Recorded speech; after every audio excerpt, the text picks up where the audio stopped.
আসসালামু আলাইকুম। আমি মোহাম্মদ মিরাজ ইসলাম।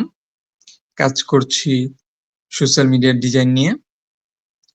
এই পর্বে আমরা শিখব ফেসবুক, ইনস্টাগ্রাম পোস্ট ডিজাইনের জন্য প্রফেশনাল কিছু টিপস। আচ্ছা, ডিজাইন করার শুরুতেই আমরা খেয়াল করব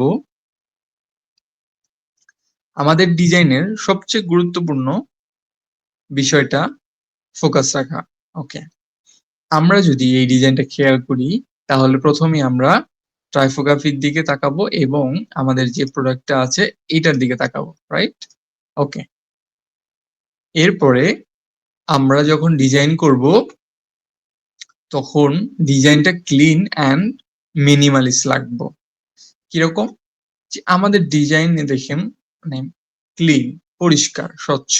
কি আছে? একটা ব্যাকগ্রাউন্ড আছে, এরপরে আমাদের হচ্ছে খাবারের একটা ইমেজ আছে। আচ্ছা, আর এখানে আছে টাইপোগ্রাফি, এখানে লোগো এবং এখানে কন্টাক্ট ইনফরমেশন। এইগুলো হচ্ছে বেসিক একটা ক্লিন ডিজাইন। সেটা কিভাবে? আচ্ছা, আমরা যখন ডিজাইনের দিকে ভালো করে খেয়াল করি তখন আমরা টাইপোগ্রাফির দিকে খেয়াল করতে পারবো। এর মাঝে ফুটে আছে এই যে মিডলের যে লাইনটা, এইটা। ওকে, তো এখানে কি লেখা আছে? বিরিয়ানির স্বাদ পূর্ণ হয় খাঁটি দেশি গাওয়া ঘিয়ের ঘ্রাণে।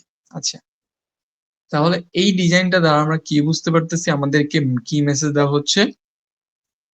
বিরিয়ানির স্বাদ পূর্ণ হয় খাঁটি দেশি গাওয়া ঘিয়ে। আচ্ছা, দেখুন আমাদের এখানে বিরিয়ানি রান্না করা হয়েছে এবং এই যে টাইপোগ্রাফি, এইটা দ্বারা আমাদের মেসেজ দেওয়া হচ্ছে যে খাঁটি ঘিয়ে এই বিরিয়ানিটা রান্না করা হয়েছে, এই জন্য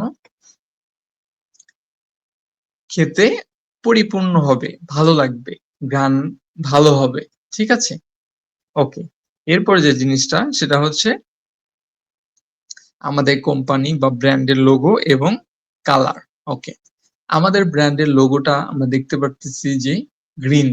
ওকে, তো আমাদের টাইপোগ্রাফির যে ছোঁয়াটা এখানেও কিন্তু গ্রিনের একটা ফিল আছে এবং আমাদের যে হচ্ছে কন্টাক্ট ইনফরমেশন এখানেও কিন্তু আমাদের ওয়েবসাইটের আইকনটাতে এবং হচ্ছে ওয়েবসাইট, ফোন কল সমস্ত কিছুই কিন্তু গ্রিন।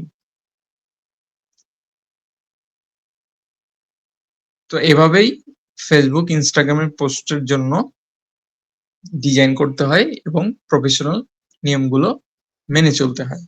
দেখা হচ্ছে পরবর্তী কোনো লেসনে, সাথেই থাকুন।